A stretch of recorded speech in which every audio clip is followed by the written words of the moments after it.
Oke teman-teman, jadi kita mulai belajar lagi ya. Masih membahas tentang materi manajemen PNS yang ada di PP nomor 11 tahun 2017 dan mengalami perubahan di PP nomor 17 tahun 2020. Nah, di video sebelumnya kita sudah belajar tentang pemberhentian PNS akibat adanya perampingan organisasi ya. Nah, di pasal 242 ini masih membahas tentang pemberhentian PNS. Cuma penyebab pemberhentiannya yang berbeda. Nah, di pasal 242 ayat 1, PNS yang tidak cakap jasmani diberhentikan dengan hormat apabila yang pertama, tidak dapat bekerja lagi dalam semua jabatan karena kesehatannya. Kemudian yang kedua, menderita penyakit atau kelainan yang berbahaya bagi dirinya sendiri atau lingkungan kerjanya, atau tidak mampu bekerja kembali setelah berakhirnya cuti sakit.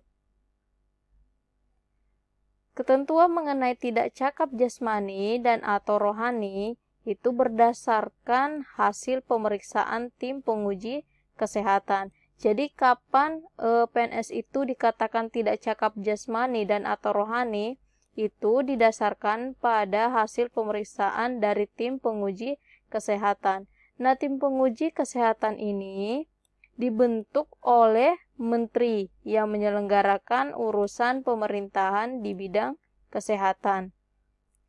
Tim penguji kesehatan beranggotakan dokter pemerintah.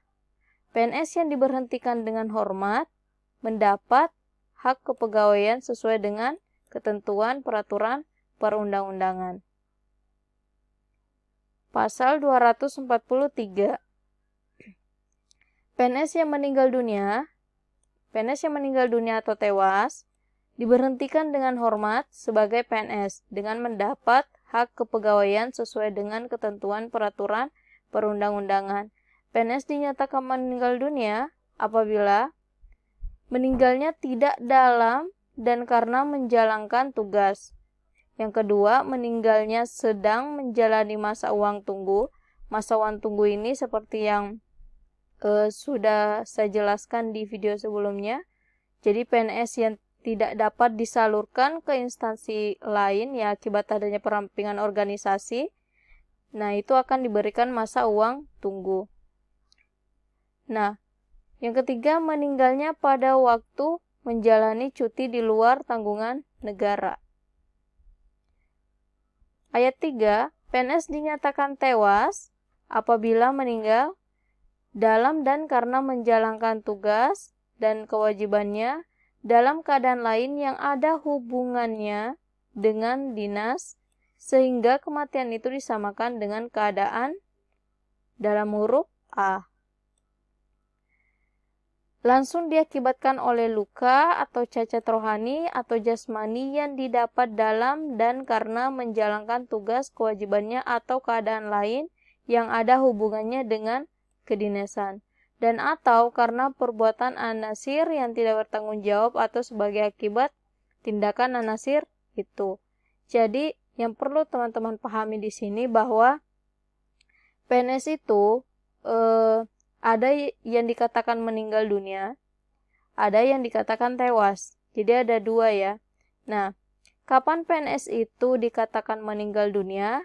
Apabila PNS itu meninggal dalam kondisi ketiga kategori ini. Dia meninggal tidak dalam dan karena menjalankan tugas dan seterusnya.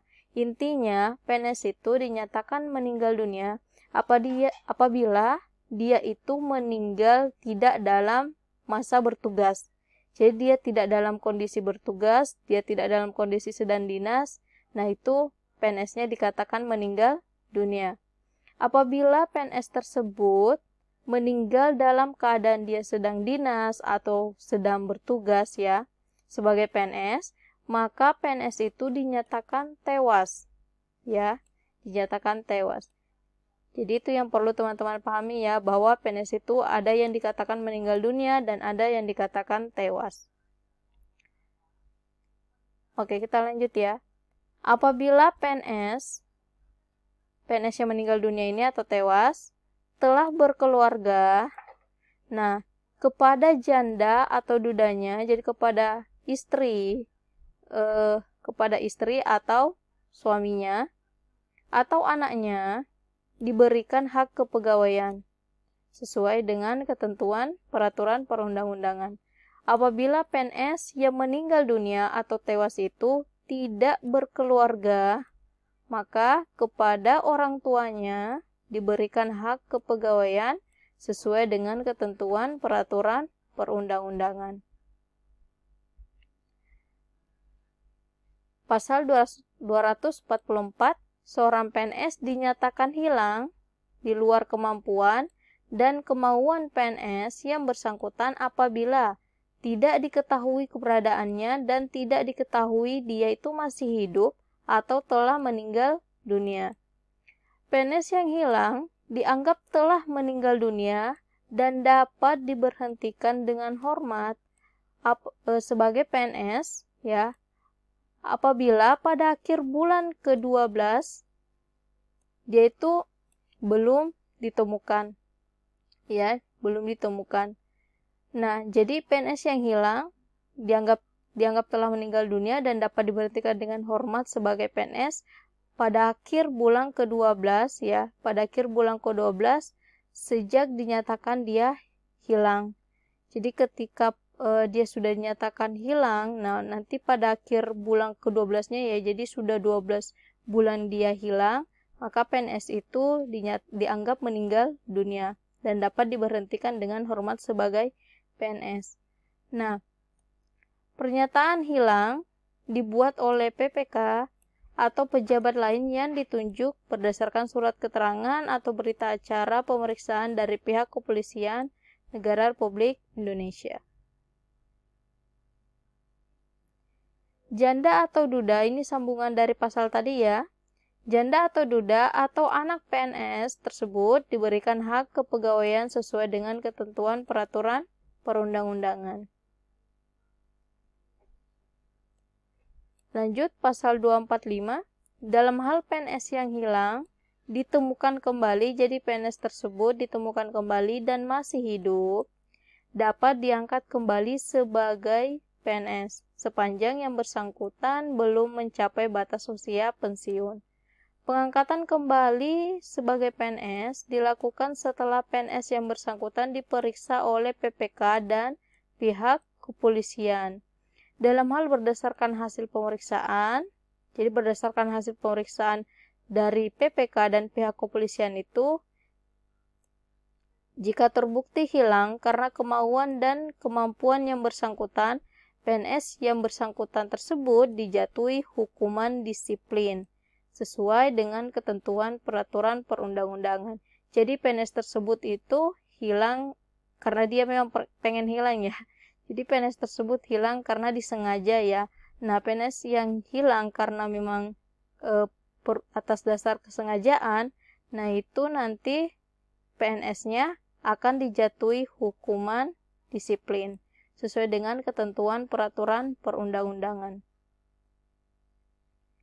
Nah, dalam hal PNS yang hilang ditemukan kembali dan telah mencapai batas usia pensiun, tadi PNS-nya itu hilang ditemukan kembali tapi belum mencapai batas usia pensiun, itu akan diangkat kembali, dapat diangkat kembali sebagai PNS.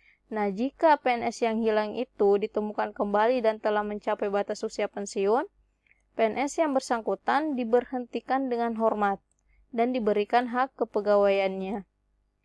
Pemberhentian setelah dilakukan pemeriksaan oleh PPK dan pihak kepolisian. Dalam hal berdasarkan hasil pemeriksaan terbukti hilang karena kemauan dan kemampuan yang bersangkutan, jadi sama ya, jadi jika PNS tersebut hilang karena kesengajaannya, PNS yang bersangkutan wajib mengembalikan hak kepegawaian yang telah diterima oleh janda atau duda atau anaknya sesuai dengan ketentuan peraturan perundang-undangan.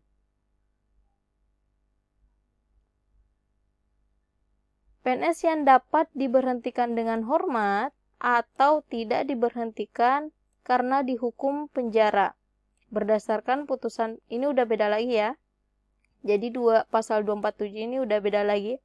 Jadi PNS dapat diberhentikan dengan hormat atau tidak diberhentikan karena dihukum penjara berdasarkan putusan pengadilan yang telah memiliki kekuatan hukum tetap karena melakukan tindak pidana dengan hukuman pidana penjara paling singkat 2 tahun dan pidana yang dilakukan tidak berencana. Oke, selesai ya. Nah, seperti biasa, latihan soalnya ada di deskripsi, silakan diklik dan dikerjakan.